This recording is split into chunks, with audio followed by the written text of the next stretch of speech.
Hello friends, success with Santosh channel में एक बार आपका फिर से स्वागत है। मैं संतोष कुमार श्रीवास्तव पॉलिटी की क्लास के साथ आपके समक्ष उपस्थित हूँ। आशा है आपको हमारी सारी क्लासेस समझ में आ रही होंगी, आप उसे पढ़ रहे होंगे, देख रहे होंगे। साथ ही अगर जो आप पेपर से मिला रहे होंगे तो क्वेश्चन भी आपको मिल रहे होंगे। पढ़ाने से पहले हम आपसे यही रिक्वेस्ट करते हैं कि आप हमारे चैनल को लाइक, सब्सक्राइब और शेयर कीजिए। बेल आइकन के बटन को दबाइए ताकि नोटिफिकेशन आपको मिलता रहे। आज हम आपको पढ़ाने वाले हैं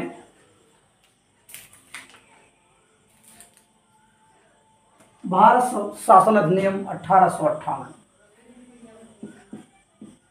भारत शासन अधिनियम 1858। इसके पहले हमने आपको 1853 का अधिनियम पढ़ा दिया था। इसके बाद आपको पता है 1857 में हमारा स्वतंत्रता संग्राम होता है। प्रथम स्वतंत्रता संग्राम होता है 1857 में, जिसके बाद आमूलचूल परिवर्तन होते हैं और कंपनी का शासन समाप्त हो जाता है और भारत ब्रिटिश क्राउन के अधीन हो जाता है, ब्रिटिश ताज के अधीन हो जाता है। और उसके बाद पहला जो नियम आता है उसे हम कहते हैं भारत शासन अधिनियम 1858।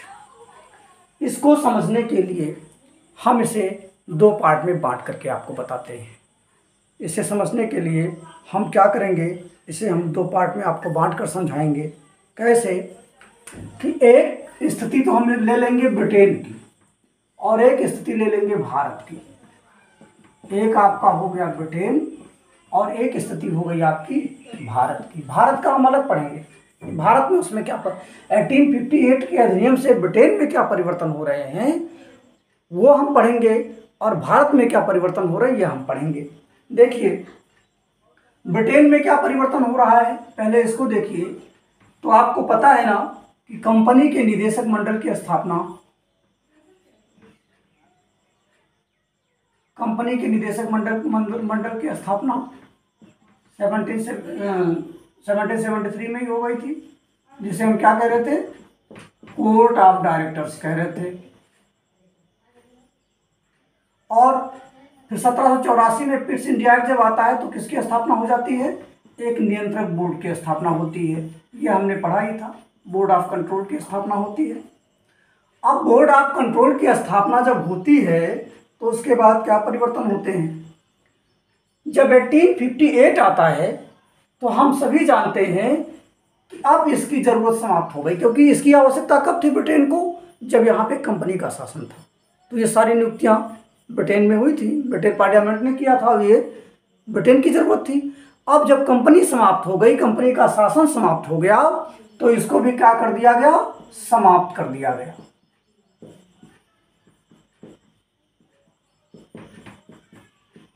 अब देखिए यहाँ पे आप लिख लीजिएगा, यहाँ पे क्या हम लिख लेंगे, यहाँ से कंपनी का शासन समाप्त। 1858 में क्या होगा, कंपनी का शासन समाप्त हो जाएगा और शासन किसका शुरू होगा, ब्रिटिश क्राउन का शासन प्रारंभ।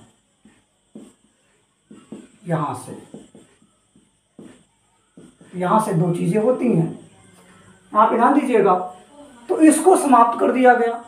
अब जब इसे समाप्त कर दिया गया तो यहाँ पे क्या कोई नई चीज़ लाई गई या सिर्फ समाप्त कर दिया गया, तो बिल्कुल कुछ नई चीज़ें आएंगी जिसके माध्यम से शासन करेंगे। लेकिन वो नई चीज़ पहले हम ब्रिटेन पे आपको समझाते हैं कि ब्रिटेन में क्या होगा। तो ब्रिटेन में क्या होगा, सबसे पहले उसे देखते हैं। देखिए इसके स्थान पर क्या आएगा, तो इसके स्थान पर क्या लाया जाएगा, अब इसके स्थान पर गृह सरकार की स्थापना की जाएगी। अब ये गृह सरकार की स्थापना अभी ब्रिटेन में हो रही है, इसके स्थान पर गृह सरकार की स्थापना की जाएगी। गृह सरकार से क्या आशय है, गृह सरकार से क्या आशय है, गृह सरकार में होगा कौन, तो इनके गृह सरकार में तीन चीज़ें होंगी और ये सब ब्रिटिश पार्लियामेंट में होंगी। इनके गृह सरकार में क्या होगा, देखिए, एक भारत सचिव, एक भारत सचिव, एक भारत सचिव होगा। अब एक भारत सचिव का पद बनाया गया, एक भारत सचिव का पद बनाया गया, और क्या होगा, 15 सदस्यीय परिषद बनाई गई, 15 सदस्यीय परिषद बनाई गई।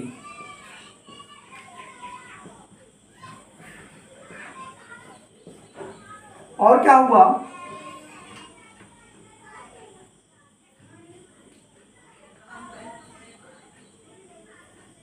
भारत सचिव जो था, भारत सचिव ये ब्रिटिश पार्लियामेंट में ही बनाया गया, और ये क्या था, एक कैबिनेट मंत्री का दर्जा था। ये क्या था, एक कैबिनेट मंत्री था। और ये व्यवस्था कहाँ की गई, ब्रिटिश पार्लियामेंट में की गई कि वो वहीं से सारी व्यवस्था देखेगा।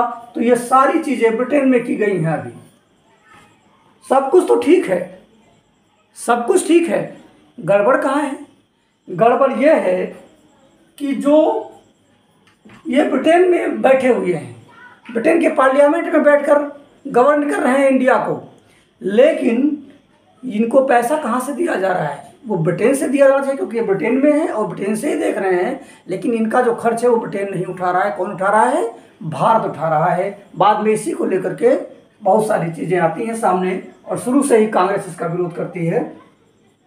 क्या हुआ कि भारत सचिव और प्लस ये जो भारत परिषद बनाई गई है, इसको हम भारत परिषद कर लेते हैं। ये जो भारत परिषद बनाई गई है प्लस परिषद,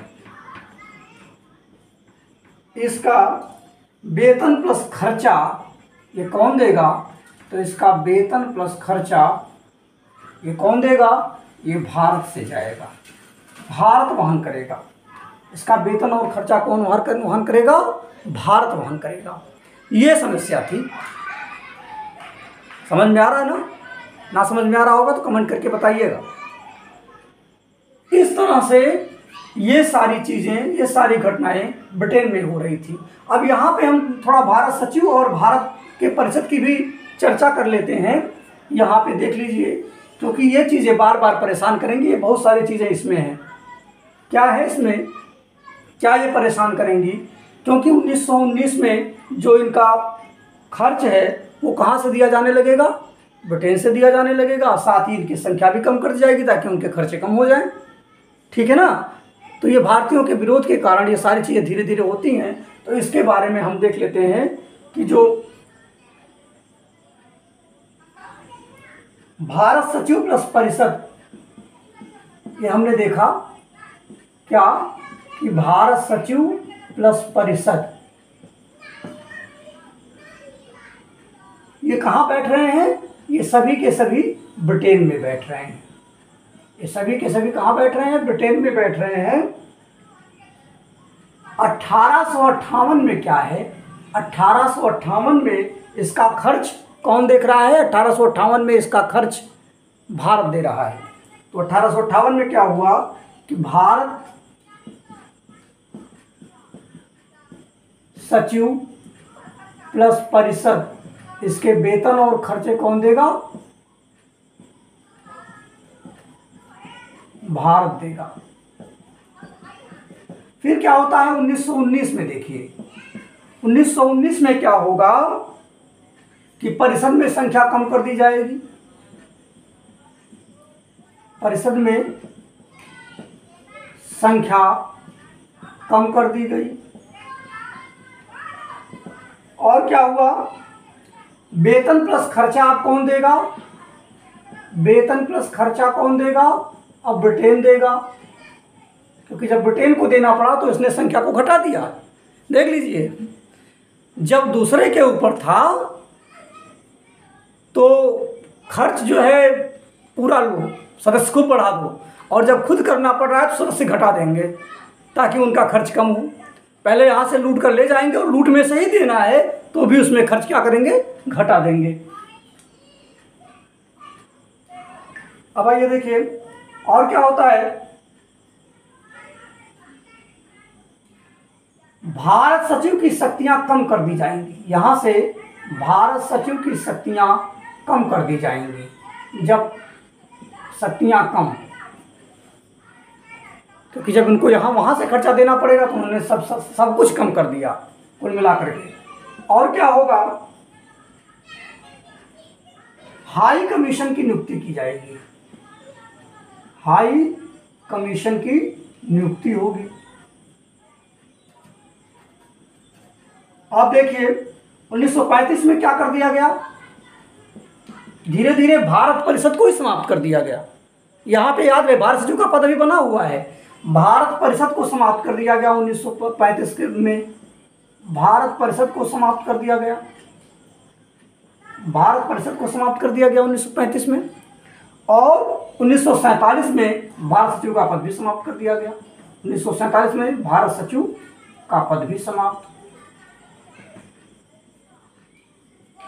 अब आप एक जगह ही देख लीजिए कि भारत सचिव और परिषद की नियुक्ति किस प्रकार और कैसे हो रही है, कैसे वो समाप्त हो रहा है। जब ब्रिटेन की बात आती है तो कैसे, जब उसको वेतन देना पड़ता है तो कैसे उनकी संख्या घटाती जाती है, बाद में उसको समाप्त कर देती है और एक ही पद बचता है भारत सचिव, जो भारत की आज़ादी के साथ वो भी समाप्त हो जाता है। ये सारी के सारे घटनाक्रम ब्रिटेन से रिलेटेड हैं। ये सभी के सभी कहाँ से रिलेटेड हैं, ब्रिटेन से रिलेटेड हैं। अब क्या होता है, ये सभी के सभी कहाँ से रिलेटेड हैं, ब्रिटेन से रिलेटेड हैं। इसका आप स्क्रीनशॉट ले लीजिए।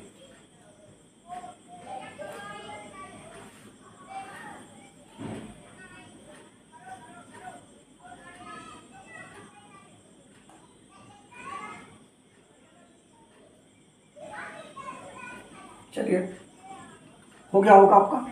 अब देखिए, अब हम बात करते हैं, इसको मिटा देते हैं, अब हम भारत की बात करते हैं। अब भारत के संदर्भ में इसमें क्या बदलाव आए हैं उसके बारे में चर्चा करते हैं। तो देखिए भारत में क्या हुआ, सबसे पहला पॉइंट तो क्या हुआ, कंपनी का शासन समाप्त। कंपनी का शासन समाप्त हो गया। पहला क्या हुआ, कंपनी का शासन समाप्त हो गया। और क्या हुआ, और क्या हुआ भाई, भारत का जो गवर्नर जनरल था, भारत का गवर्नर जनरल, इसे भारत का वायसराय बना दिया गया। इसे भारत का वायसराय बना दिया गया। देखिए इसमें बहुत सारी चीज़ें बीच बीच में जो कहानी बनेगी वो सब आपको इतिहास में पढ़ना है। जब हम इतिहास के टॉपिक लेकर आएंगे तो वहाँ पे आपको इसके बीच की कहानी भी बताएंगे, लेकिन यहाँ पे हमें केवल अधिनियम पढ़ना है।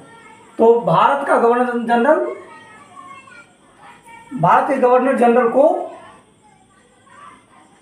भारत के गवर्नर जनरल को भारत का वायसराय बना दिया गया। इस पर भी अभी हम चर्चा करेंगे, वायसराय पर भी हम चर्चा करेंगे और कुछ पुरानी चीज़ें भी आपको बताएंगे ताकि आपको ये समझ में आता रहे कि जो वायसराय है वो वायसराय का पद वो किस तरह से बदला हुआ है शुरू से लेके। एक बार हम उसका रिवीजन करेंगे क्योंकि इस पर बहुत सारे प्रश्न बनते हैं, हर एग्जाम में लगभग बनते हैं।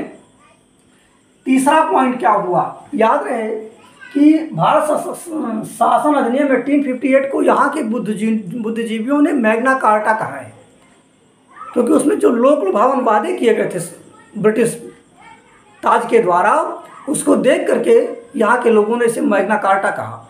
यद्यपि ये कितना सफल रहा है तो आपको पता ही लग जाएगा, क्योंकि दगाबाज तो दगाबाज ही होता है, कभी वादे पे खरा उतरेगा ही नहीं। वो केवल आपको लोक लुभावन आपके सामने घोषणा करेगा और करेगा, उसमें से कुछ नहीं करेगा, वही जो उसका मन करेगा। तो वही चीज़ यहाँ भी हुआ कि 1 नवंबर 1858 को, 1 नवंबर 1858 को इलाहाबाद में, इलाहाबाद हम ब्रैकेट में प्रयागराज भी लिख दे रहे हैं क्योंकि आज के जैसे प्रयागराज कहते हैं, इलाहाबाद प्रयागराज में लॉर्ड कैनिंग ने महारानी विक्टोरिया, याद रहे 1857 में मृत्यु हुई, तो विक्टोरिया याद रखिएगा कि 1858 में कौन था वहाँ की सामग्री कौन थी? महारानी विक्टोरिया थी। लॉर्ड कैनिंग ने महारानी विक्टोरिया की घोषणा पढ़ी थी, की घोषणा पढ़ा। भारत के बुद्धिजीवियों ने इसे, यह भी लिख लीजिएगा क्योंकि यह प्रश्न पूछा जाता है, भारत के बुद्धिजीवियों ने इसे मैग्ना कार्टा की संज्ञा दी है। भारत के बुद्धिजीवियों ने इसे मैग्ना कार्टा की संज्ञा दी है। इस तरह से 1858 का ये जो शासन अधिनियम है उसमें इतने पॉइंट हैं। अब हम चर्चा कर रहे थे भारत के गवर्नर जनरल को भारत का वायसराय बना दिया गया, इस पे हम चर्चा कर रहे हैं। आइए इस पे हम चर्चा कर लेते हैं। अब इसको इतना आधा मिटा देते हैं और चर्चा करते हैं। क्या चर्चा करते हैं? 1773 में आपको बताया गया कि जो बंगाल का गवर्नर है, बंगाल का गवर्नर, इसको क्या बनाया गया? इसे बनाया गया बंगाल का गवर्नर जनरल। ठीक, बंगाल का अंतिम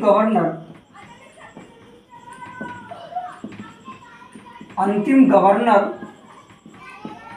व बंगाल का पहला गवर्नर जनरल।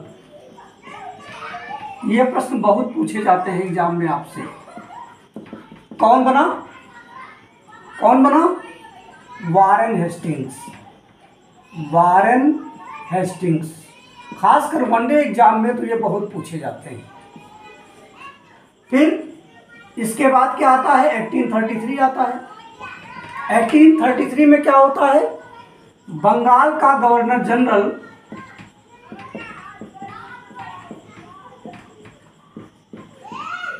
ये क्या बन जाता है? बंगाल का गवर्नर जनरल बन जाता है भारत का गवर्नर जनरल। क्या बन जाता है? भारत का गवर्नर जनरल। अब यहां भी आपको ध्यान देना है। क्या ध्यान देना है? कि जो बंगाल का अंतिम गवर्नर जनरल है,